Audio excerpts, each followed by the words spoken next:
Welcome to the Center for Environment.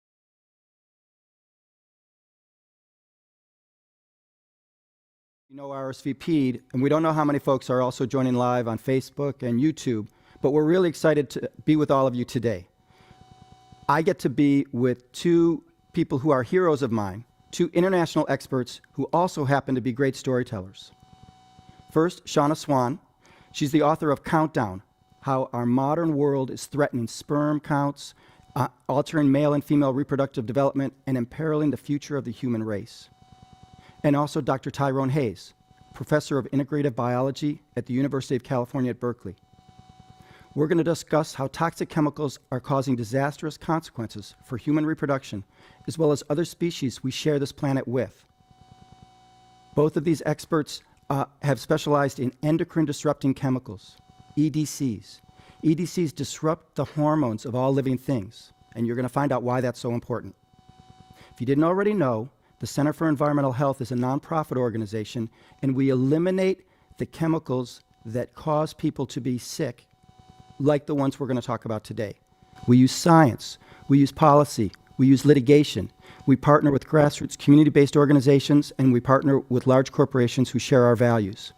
We create real, tangible change in the world, and we're really looking forward to sharing this time with both of you. If you are inspired by what you hear, feel free to donate. There will be a text to donate number throughout on the side of the chat, or you could also do it at ch.org. Finally, if you tweet during this panel, feel free to use hashtag #CEHTownHall. So I want to thank some of our sponsors: Footprint, Lexington Law Group, Blue Cross Blue Shield of Massachusetts, LinkedIn, the Ponterea Fund, and more listed in the chat box. So there's two folks with me. One is live and one is on the screen and virtually live. And so first I want to introduce Tyrone Hayes. He is a professor of biology, of integrative biology at the University of California, Berkeley. He's one of the world's leading experts on the impacts of EDCs, especially as they relate to pesticides. So Tyrone, who I adore, he is one of the best. One of the things he's best known for is his research concluding that the herbicide atrazine was an EDC, and so that's important because it's used in millions and millions of acres of corn.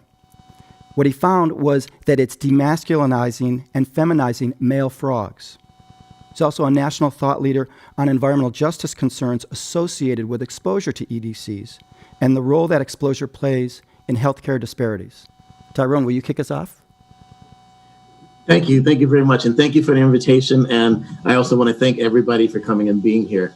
As was just mentioned, I'm originally from Columbia, South Carolina, and I really come into the field of endocrine disruption sort of by accident. I have been, since the time I was a child, fascinated by life, fascinated by biology, and in particular, I've had a fascination for amphibians. I was particularly struck as a child, as early as 5, 6 years old, if not earlier, particularly struck with things like metamorphosis in amphibians. Particularly amazed that, how do you coordinate the parts? When a tadpole turns into a frog, the tail goes away and it grows legs, and the gills go away and it grows lungs, among many, many other changes. And I was fascinated by how these parts coordinate. So, for example, if the tail went away before it had legs, it couldn't move. If the gills went away before it had lungs, it couldn't breathe. And so I was fascinated with how you coordinate these drastic changes.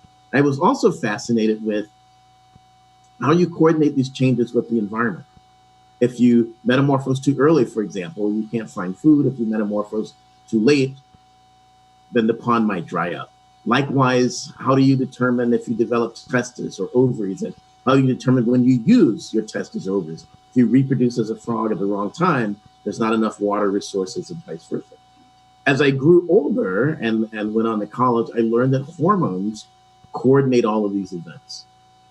Thyroid hormone, the same thyroid hormone that's important in humans, controls metamorphosis and regulates when the tail and the legs develop, for example.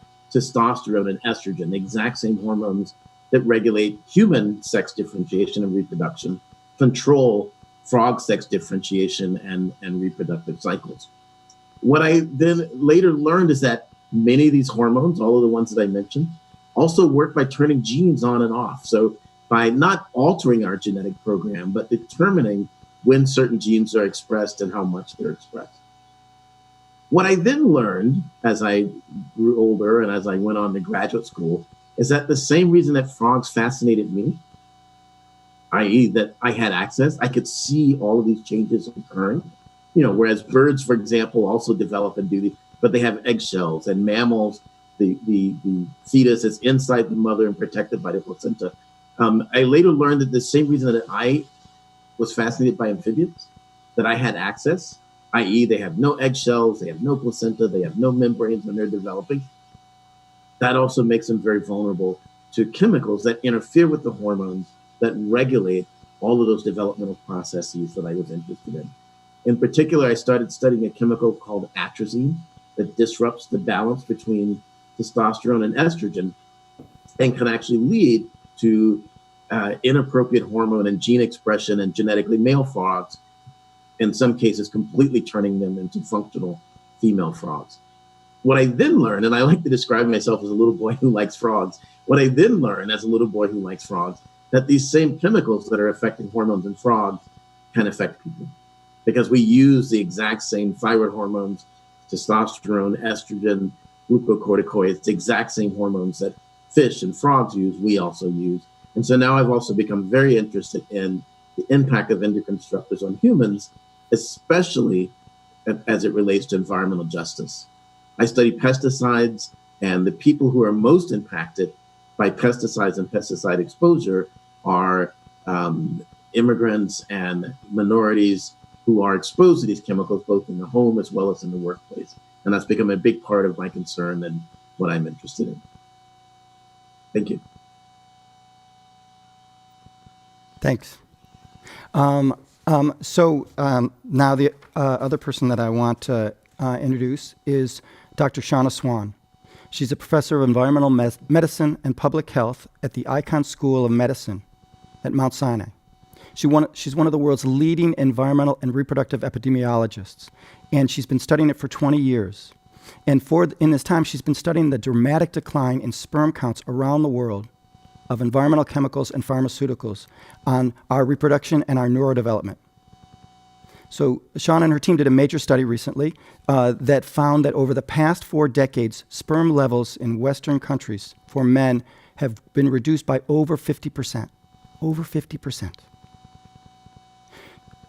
They did that based on looking at 185 studies, looking at more than 45,000 healthy men. She's the author of Countdown, which is targeting a larger than just the academic audience. And Shanna, tell us a little about what we're going to talk about. So thank you, Michael, and thank you to CEH for having me. I have been so appreciative and admiring of CEH for 20 years at least, and for the work that you do and how you help our environment and help us eliminate the risky exposures that I've been studying and that Tyrone has been studying. So as you said, in 2017, we published a major study on the decline in sperm count and concentration.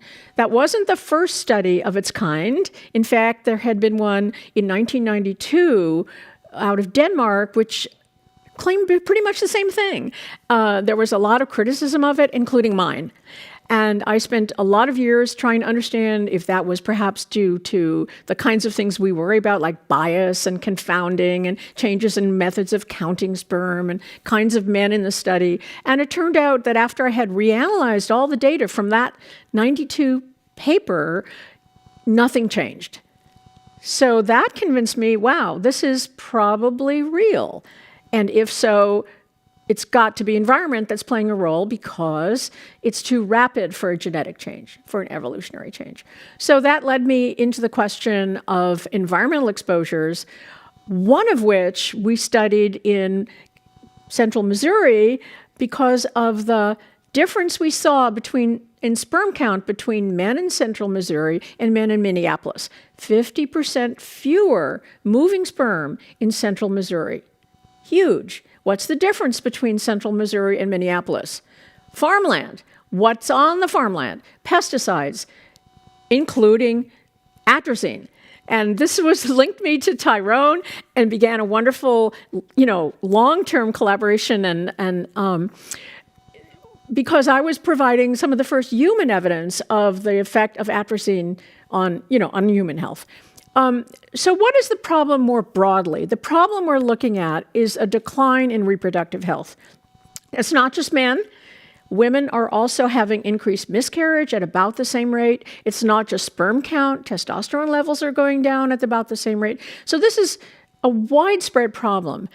What are the causes? That, of course, is the $64,000 question. I've spent a lot of time targeting the plasticizers, particularly phthalates that make plastic soft and bisphenol A that makes plastic hard. And I actually made a very, I think, solid link between prenatal exposure to phthalates and ultimately the development of the male infant being somewhat under-masculinized and how that implied later declines in sperm count. So I connected the dots from a prenatal exposure to an endocrine disruptor, phthalates, to decreased sperm count and infertility. It was by no means the only such evidence. There's lots of other evidence, the pesticides and the bisphenols and so on and so forth. But for all of these, I want to point out a couple of long-term effects of these. So men with low sperm count, and most people don't know this, die younger. They also have greater heart disease. They have greater diabetes. They have greater reproductive cancers. In other words, sperm count is not just about making babies. It's about health, overall health. Similarly, women who have problems reproductively have adverse implications on their long-term cancer risk, decreased ovarian reserve, and so on. So what we're looking at is long-term consequences in humans and, of course, in animals. So what can we do about that? I hope I'll have some time to talk about that. But briefly, I think we have to test the chemicals that are out there, which we haven't done. We have to test them at human-relevant scenarios, like low-dose effects, because we're exposed to low doses, and we're exposed to mixtures, and so on. So I look forward to discussing that with you today. Me too. So I just want people to know that Shanna got me in a fair amount of trouble in my house because as I was reading Countdown, I would tell my wife different facts that I discovered in the book, and at a certain point she was like, enough with the facts about our future capacity for reproduction. Michael, can I just say that people can actually, I don't know where they can see this, but this is Countdown, this is the book, and we won't be able to cover, of course, all of this today, but there are lots of tips that Michael got when he was reading this book and telling his family, and you can bother your family also by reading this book and getting all these tips. So, yeah. Thank you.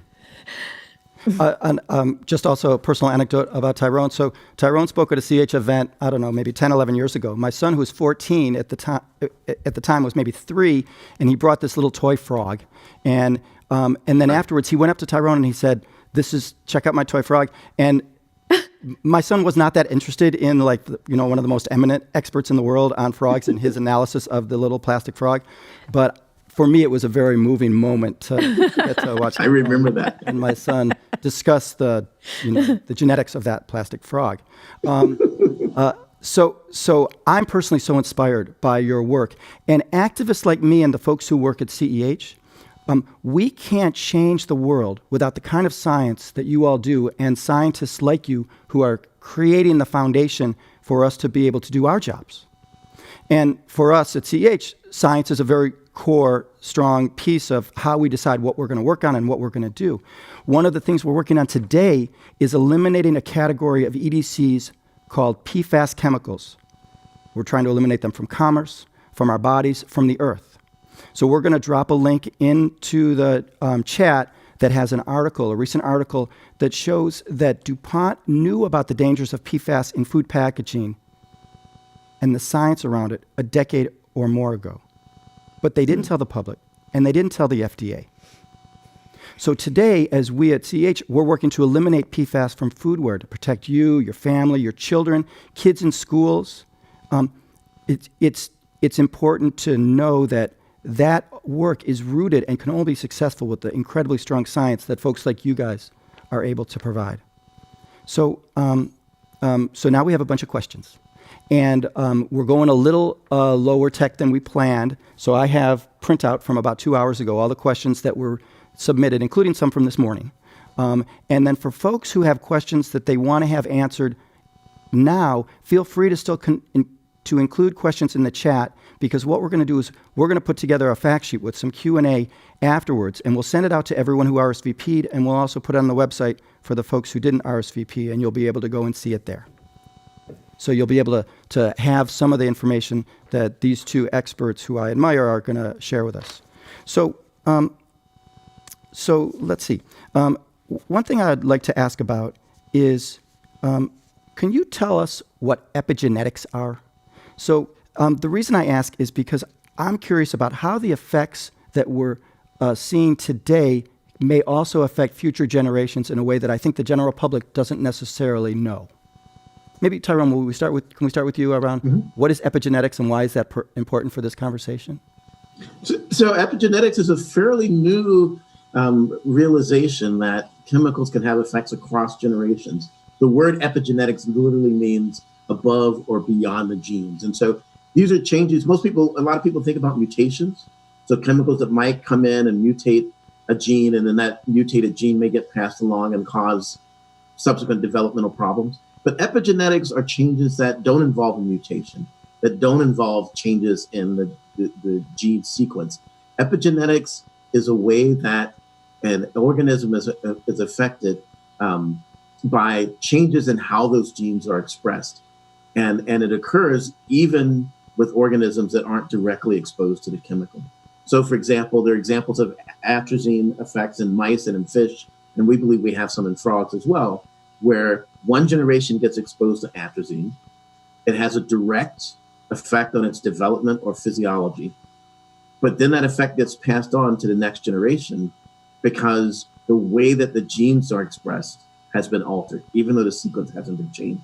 And that means that the subsequent generations don't even have to be exposed. So the problem is then, even if we clean up, let's say, a contaminant that's causing an effect, even if we can clean up and remove that contaminant from the environment, subsequent generations can still suffer from the exposure from the parents or even grandparents or great-grandparents.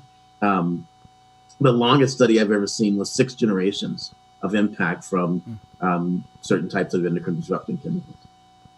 Shanna?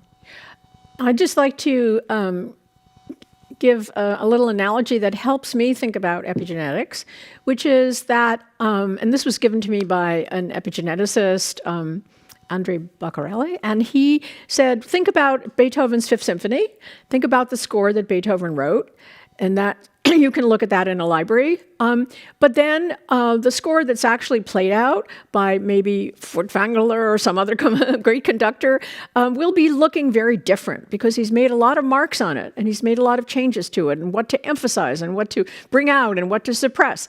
And that's epigenetics. And I thought that was a beautiful example that anyone could understand.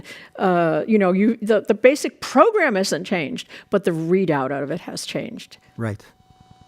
I like that. Yeah. I think though, Michael, I think the main concern though is with epigenetics. It's also again that one that chemicals that we're using now, even if we discover what the problems are and get them cleaned up, we might still see effects multiple generations down the road. Right. Can I just add one thing to that? So Pat Hunt, when I was talking to her, this wonderful toxicologist in Washington, University of Washington, said, well, we have shown that if you do, interfere with one generation, but then the offspring are not exposed to 3 generations, you can reverse the harm. So that's a really good news story, one of the best I've heard for a while. It's very good for rodents who have a 2-year intergenerational gap. For us, 3 generations is going to take a while. But we have to start that process as soon as possible. Yeah. Okay, my next question is, what do you find interesting in each other's work?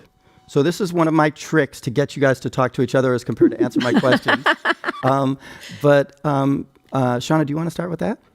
Sure. Well, first of all, I think Tyrone is one of the most compelling scientists I've ever met in a lot of ways.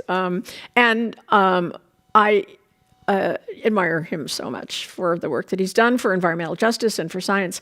And for me particularly, I think demonstrating the ability of these chemicals to alter sexual development in a way that can maybe bridge the problem, like what do these chemicals have to do with gender fluidity even. He and I had some important conversations about that. He's one of the few people that can actually talk about this meaningfully, scientists, that is. Of course, public health advocates can. But, and then, of course, that we share our interest in atrazine. Got you. Tyrone? I'm an equal admirer of Shanna. And I think the thing that struck me most when we first met was, and I'm not an epidemiologist, but trying to understand the statistics and the analysis and how you do it. The thing that struck me most is she doesn't believe anything. And as a true scientist, that's what she does. You throw it all out, and then when the analysis leads to, no, this is the answer. This is the that it's not just a correlation. This is pointing to cause and effect. And I've had to adapt that. My work is very different because it's controlled experiments where I have a lot of control over environmental parameters and things. But just taking that approach of just not believing anything until the data points to that answer. I think that's probably the thing that I admire most. We certainly connect over atrazine and being able to see that the things that I see in my work in my controlled experiments is exactly correlated in regards to atrazine, for example, the low sperm count data. And then also trying to apply what Shanna does to frog populations, cases where I don't have control over the environment, and trying to think about the way that she analyzes data and the way that she brings things together to find the cause and effect and to find the answer. Great. I want to spend a little time talking about environmental justice and health equity. And so how can you help folks who are listening in to understand a little bit about how that dovetails and interacts with reduced fertility and EDCs? And so maybe, Shanna, would you be willing to start off that part of the conversation? Sure. So first of all, I think there's three main points I want to make about this. One is that disadvantaged communities have higher exposure to the EDCs that we're concerned about, and the EDCs that can affect reproductive health. I think that's pretty well established now. In our own data, I'd like to just mention we have a study, TIDES, which is in 4 centers in the United States. 3 of them are upper or middle class, mostly Caucasian, mostly insurance-based, and 1 of them in Rochester is not. And so we see a contrast between exposure levels in Rochester, say for bisphenol A. We're just publishing a paper on that. Rochester mothers are significantly more exposed, and this happens for many, many exposures. So there's greater exposure. Then there's the problem, and this is much more subtle and much less well known, that environmental chemicals may, and in our study do, affect, apart from the exposure level, the same exposure has more of an adverse effect on a disadvantaged community. And we see that for bisphenol A and a measure that's associated with autism. That's the social responsiveness score. That's only adversely linked to bisphenol A in our Rochester cohort. And that's just published. And other people have shown that. So we have 2 things: higher exposure, more, if you will, sensitive or affected by the same exposure, and finally, less ability to buy your way out of the problem, either by avoiding exposures that are risky, for example, buying organic food, buying unprocessed food, buying these more expensive personal care products that might be safer, and even taking the action that needs to be taken when your fertility is depressed, less ability to have assisted reproduction and freezing of eggs and freezing of sperm. So triple whammy is very concerning. Got you. Tyrone? I'm going to start by repeating again that I still think of myself as just a little boy who likes frogs. And I never thought that I'd really be talking about humans or public health, or not that I don't like people. I think I like frogs a little better. But the first time I ever heard the term environmental justice was I got invited to Minnesota. They were trying to ban atrazine. And I got invited by a legislator at the time, Keith Ellison. He's now the district attorney of Minnesota. And he was running something called Environmental Justice Advocates of Minnesota, EJAM.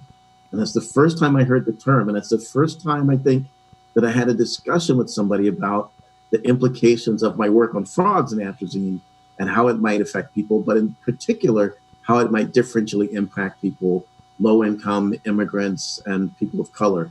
And it's become a very important concern of mine. Again, as somebody who works with pesticides, most 90% of the agriculture workers in California are Latinx. And people always ask about atrazine, and it's a contaminant in water. People always ask, can we filter it out? And I go, yeah, but that's not the answer. Brita filters are filtered out, and I don't make any money to say that when I say that.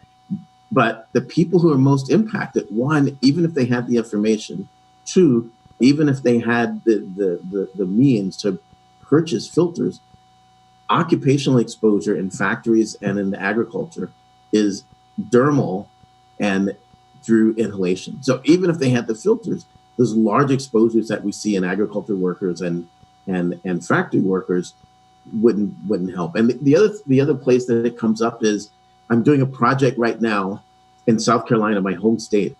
The place that I grew up and fell in love with frogs is now a national park, Congaree National Park.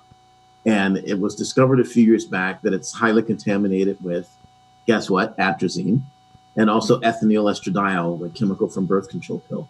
And the whole focus on Congaree National Park was, and there was a photograph on the front page of the newspaper of, two weekend warriors who would come in to kayak in the park. And the question was, what happens if they fall in the water?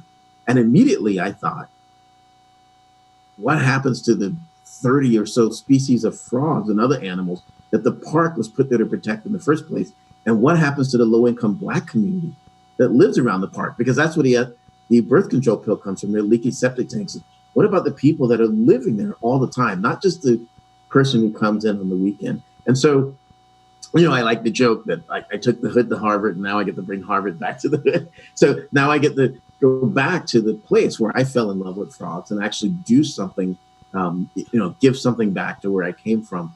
So this idea of environmental justice and environmental racism. Another example is, with the exception of HeLa, most of the cancer cells that we use to study and try to find cures from cancer, almost none of them, again, with the exception of HeLa, come from people of color, the people who are more likely to get and more likely to die from cancer. So I'm a big advocate for a consideration of environmental justice issues in this regard.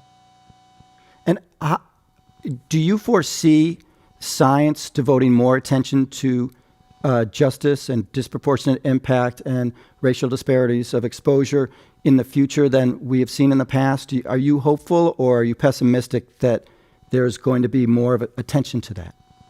I'm very hopeful. I'm very hopeful because I believe in my own life, many things that people would describe as disadvantages have become advantages for me. And I believe we're looking at that as a whole. One of the things that's happened with the pandemic is, everybody's attention has been focused, whether it's George Floyd or whether it's the attack of Asian people in Times Square. And I mean, I didn't need to see George Floyd attacked to know that there's problems, to know that there's racial issues. But I think that the pandemic has caused people to focus on problems that me and others of people of color have seen all along. The differential impact of COVID on Black and Latinx and other minorities. Again, I didn't need a pandemic to see that, but now I think all eyes are on this problem that we're facing now. After January 6th, all eyes are on the problems that we have to face. And there's a much greater awareness now of issues of environmental racism, environmental justice. I know we're seeing it in the universe. And so I think the big advantage that the pandemic has brought is a heightened awareness. And I think we're going to ride that wave and really hopefully see some differences on all those levels. So Shanna, what do you think inside the Ivory Tower? Because you guys live in two worlds, right? Yes. As sort of like eminent academics who are also, comfortable in the role of advocacy. Do you also see that in the Ivory Tower that you think that there's reason to expect that there's going to be change and more attention?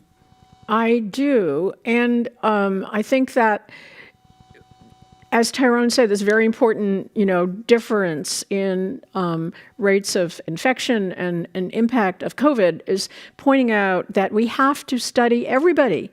We have to study everybody.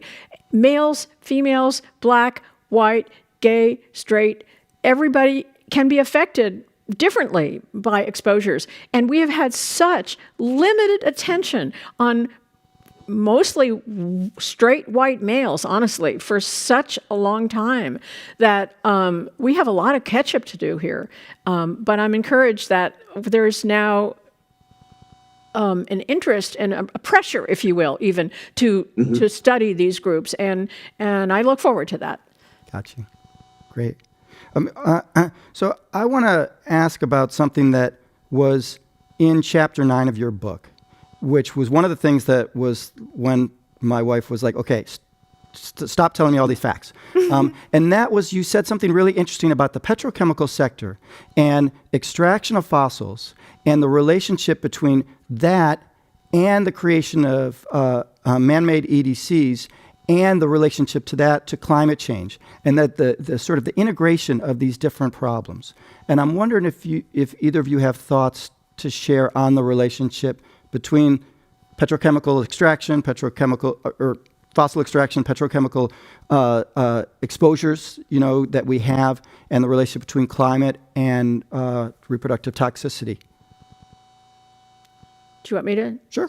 Sure. Okay. So, first of all, I just want to say I think that the reproductive health crisis, which is what I'm calling it, is falling behind the climate crisis. I'm not equating them at all, but I'm saying we can learn something about the progress of, how people have paid attention to climate and hope that will pertain to the reproductive crisis.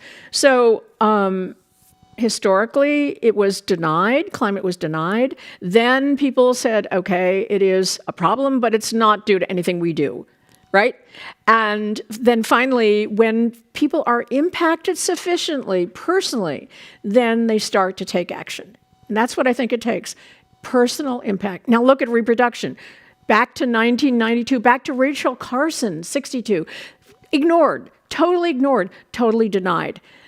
And then in 2017, when we published our meta-analysis, it was the 27th most cited paper in the world that year. It was hugely recognized and not denied, no longer denied. Yes, we have a problem. But it's nothing we do. It's various other things, stress and smoking and blah, blah, blah, but not chemicals. So I think that as we catch up, we will sort of bring chemicals on board and in the forefront. And it's important to tie these two things together because the chemicals I'm concerned about, many of them are made from petroleum byproducts. That's the source. And so my fear is that as we limit our use of these fuels, petrochemicals, more will be put into plastics. And I envision a rise in the production of plastics as a result. Tyrone, do you have thoughts on the relationship between the oil and gas sector, petrochemicals, and the work that the two of you are doing? I don't specifically, but I will comment also that the global problems are complex. Again, as an amphibian biologist, I'm very much aware and very much concerned about the global amphibian decline. As many as 80% of all amphibians are in decline. This has been reckoned, and again, was denied. It's just like climate change and some of the other issues that Shanna pointed out. And one of the things that happened is that once we accept that the change is happening, people then argue over what the causes are. And these causes are quite complex. So for example, chytrid fungus, a disease in amphibians that's been argued as the cause. Climate change and the impact on amphibians has been argued as one of the causes. Habitat losses has a fairly obvious impact. And I think what we have to recognize is that there's more than one cause. We're doing more than one thing to harm the planet. And we have to recognize that And part of this gets at sort of the Ivory Tower issue that was brought up earlier, is that somebody wants to be the big discoverer. We have to realize there's not just one chemical, and endocrine disruption is not just the only problem that's problematic for humans and frogs and other animals. And that there's an interaction between things like habitat loss and climate change and endocrine disrupting contaminants and invasive species and novel new diseases. And what we really need is to start looking at how all of these things are impacting together, and the sort of global impact, and how those interactions are more than additive in the way that they impact the planet. Got you. I have so many questions here from people who are listening that I'm having trouble deciding which one to ask next. Do endocrine disruptors affect men and women equally? Was a question that someone sent in yesterday. I'll start. So I think certainly they impact men and women both. The question of equally is hard to answer because women are less studied. Partly that's because that's the culture of studying men primarily. It's also because women's reproductive organs are much less accessible. You can pretty easily get a sperm count. It's much, much harder to get an egg count. You can look at the quality of the sperm under the microscope. You can't very well look at the quality of the eggs. So it's harder to study, and the will hasn't been there. And there's been an assumption for centuries that, that women have more reproductive problems. They haven't been linked to environment as closely as male problems have been. So for all of these reasons, I think we have to study women equally to men. And that's one of the charges of NIH now, to, sex as a biological variable we have to study. Isn't that amazing that at this day and age, we have to say, yes, you have to include women in your study. But that is relatively recent. So it's not a surprise that we don't know as much about the effects of these chemicals on women. So another question that came in is around, are these chemicals also disrupting menstruation in teens? And then this person just asks to hear more about that. Maybe I'll just leave it at that, though. It's a longer question. Yeah. Is that something? Can you tell us some about that? I can't really say much about that because, first of all, I haven't studied it. And as Tyrone pointed out, I don't like to talk about things I haven't studied. But I do know that there's certainly decline in pubertal age in females, and that's linked to exposures. But whether that's specifically menstrual age, I don't think so. It's more particularly breast development age. So I have to pass on that one. Okay. Maybe Tyrone has a thought about it? I don't know. No, I mean, I've certainly read, and there are certainly ideas that, for example, there's a big difference in age at first menstruation for Black girls compared to white and others. And I've certainly read that there may be a correlation between differential exposure to chemicals, but I don't know how. I don't know the literature well enough to comment any further than to say that the idea is out there. Got you. I totally hear that. Do you have advice for young people who are interested in this topic, whether that's around their academic career or professional? Do you have advice for young people who are hearing this and wondering what is the role for me to make the world a better place? Wow. I think there are many ways that you can have an impact. When I first became an academic, when I first got involved, there was this trend for people to view their success as a teacher and a mentor and a professor by how many academic scientists they put out. And for me, I'm equally excited about my students who go into veterinary medicine, my students who go into law to do environmental law, my students who go into public health, my students who go into, so there's a variety of different ways through politics or whatever that you can get involved in making a difference. You don't have to necessarily become a bench scientist or an epidemiologist to really start addressing the problems. That we really need people who have a proclivity towards law or education or public health. And so I'd really encourage people to look at the many ways that we need people to address these issues. So Tyrone talked about where his students go, and I'd like to talk about a little where people come from to look at these problems. And they really can come from all over. There are people that I work with that have entered, maybe not the Ivory Tower, but certainly got very in depth into the science, who have come from law, or who have come from social justice, who have come from various, and learn that, and then can bring that back out to their communities. So I think this interchange between the academy and the informed public should be increased, and with forums like this, and that people should be encouraged to care about this, to ask about it, to read about it, and to try to make a difference in any way they can. Are there ways for people who are not scientists to support the kind of science that you all do? So there are people who are watching this who are like, okay, how can I help Shanna and Tyrone and people like them to be successful in creating change in the world? I'll just say one briefly, and then I hope Tyrone will go. Well, first of all, there's obviously financial support that people can give. We don't even have to say that. But there's also volunteer work. Wouldn't you at CH welcome some dedicated volunteers?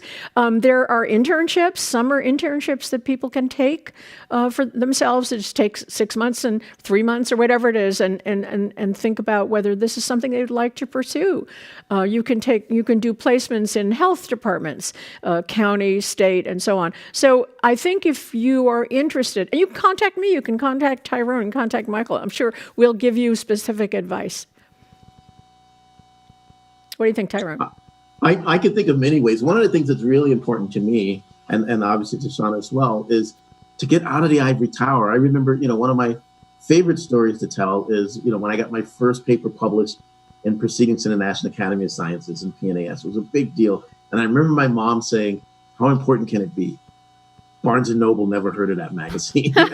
And so finding ways, and there are many ways for people to do this, whether it's, there used to be, before the pandemic, something called Cafe Scientifique. You can sponsor one in your community. You can, if you have a book club, bring in Shanna's book and have a discussion in your community. Just a number of ways that you can, writing to your congressperson, communicating with other people in your community, and getting everyone to send letters to the EPA. The EPA has these, every so often has these periods where you can write in, and you don't have to be a scientist, but write in and give your opinion about a chemical that's under review. So you can become very active, in a number of ways without, or even how you shop and the things that you choose to buy. Voting with your dollars can have a big impact, and encouraging others in your community, encouraging your local grocer in terms of what they stock and how much organic produce they're stocking. Go to your farmer's market and spend more time at the farmers that are growing smart and not using so many chemicals. Can I give a little anecdote? Sure. So last week we were eating out in a restaurant we like, and we were being served on these terrible plastic plates and glasses and silverware. And so I was talking to the waiter, and I said, I really am not happy about you're using these things. And so we started talking, and it turned out he was a musician. He was a composer. And I told him who I was, and I told him about the book. And then he went and read the book. I came back, and he said he talked to the management about swapping out these single-use plastic plates and cups and silverware. So I think that everyone taking responsibility for, pointing out, where these things are being used, for being outspoken and being a little bit taking risks to put themselves out there and say, I want to see this decrease, these exposures decrease. A good place to start is single-use plastics, by the way. I think it's happening. So speaking of taking risks, the two of you you're not unique, but you're very unusual in your willingness as academics who are and scientists with a pretty high stature to be comfortable in the realm of advocates. Mm-hmm. And so I'm curious if you could help folks who are not in the Ivory Tower, who are listening, know a little bit of what are some of the constraints. Why is it that so many scientists want to say, well, I'll just let my data speak for itself and feel uncomfortable stepping into the realm of advocacy? Well, as Tyrone pointed out, I really need to see the data, and I need to be comfortable with the data before I talk about implications of the data.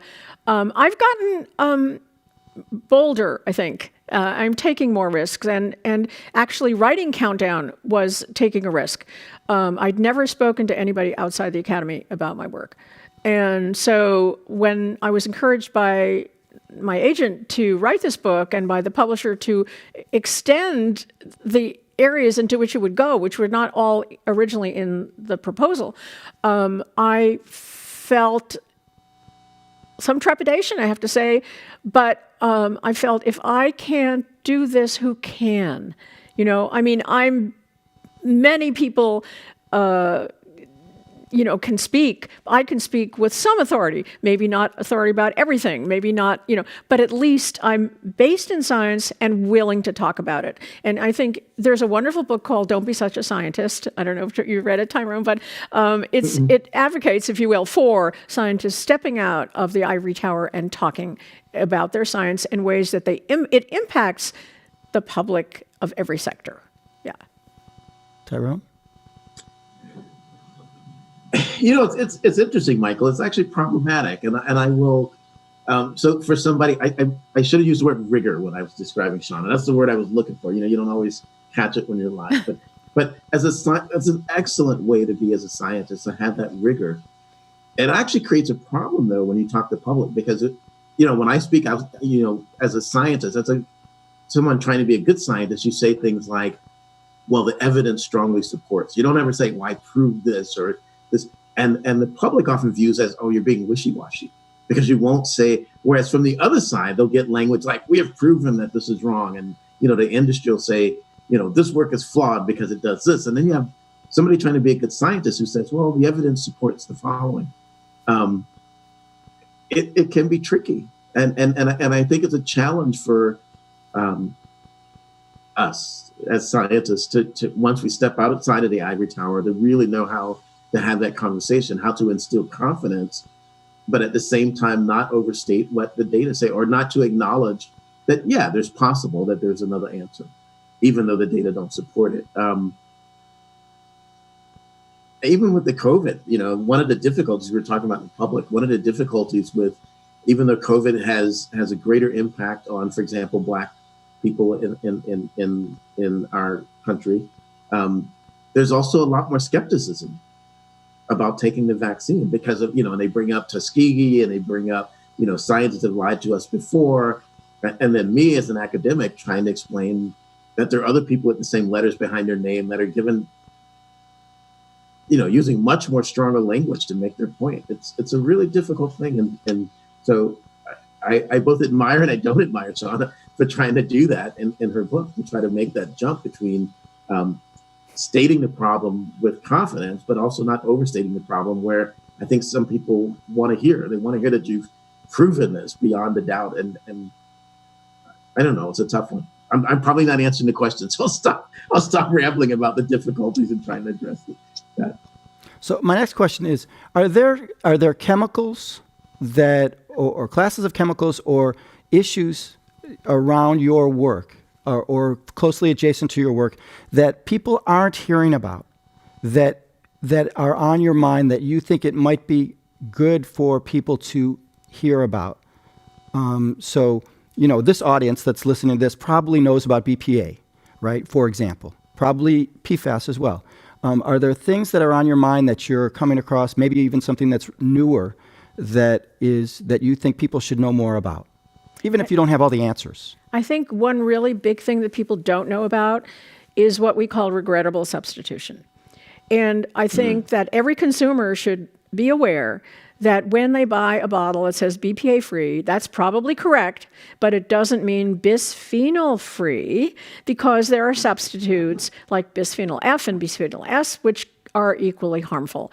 And the same thing happened with DEHP, which was down, use went down following our 2005 paper and other papers, which was wonderful, 50% decrease in 10 years.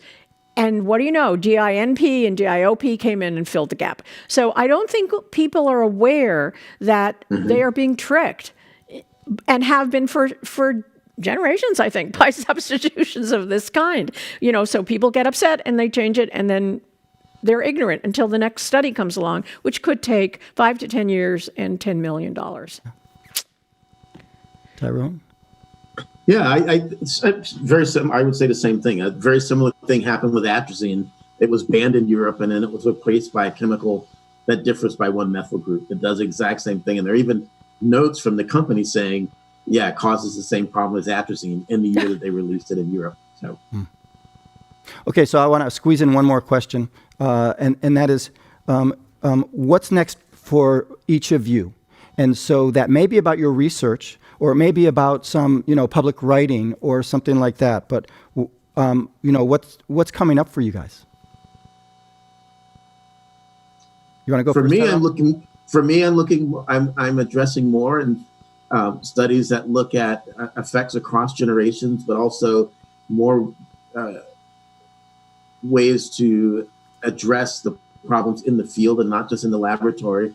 And also for me, it's sort of a surprise. I've accepted an administrative role in the university right now, because I really think the time is right to do something for diversity, equity, and inclusion. And I think it's on everybody's mind now. My fear is that as we go back to normal, people will forget about all the things that we were so aware of. Everybody has Black Lives Movement in my university on their letterhead now, and I don't want to see that go away. So I'm partially stepping away to an administrative position to really make sure that we move forward university and think more about the kinds of questions and the kinds of responsibilities that we have to our surrounding community than we have in the past.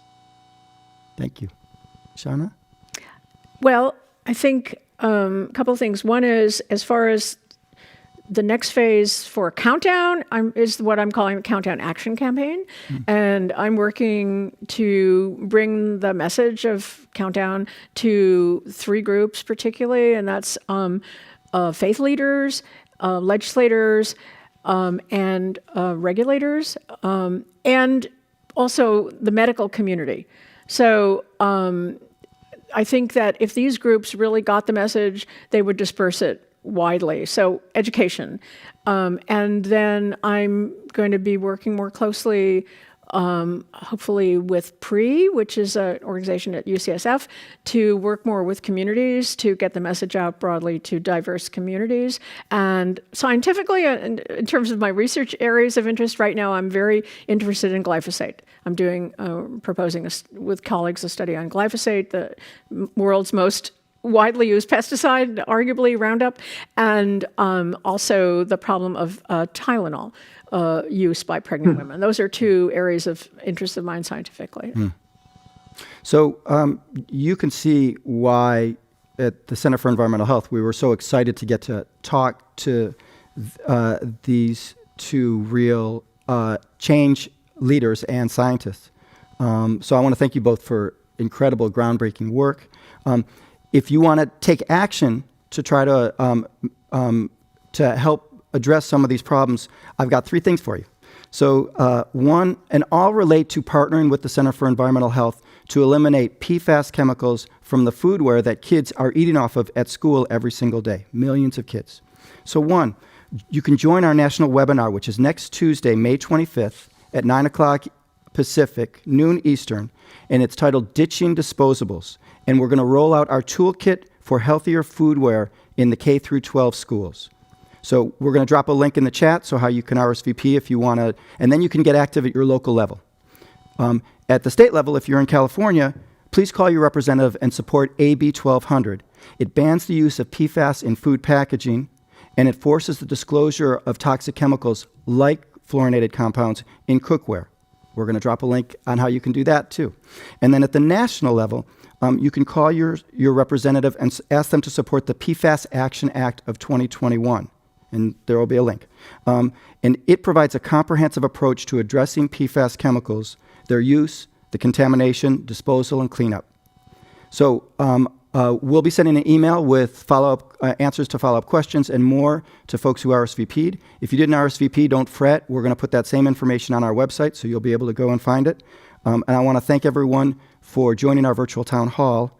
And if you enjoyed, please feel free to donate at ceh.org or to text GIVE at 510-288-3065. That's GIVE at 510-288-3065.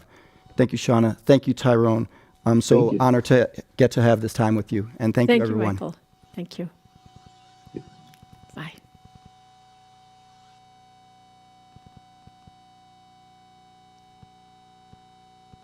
Oh, that's what we looked like.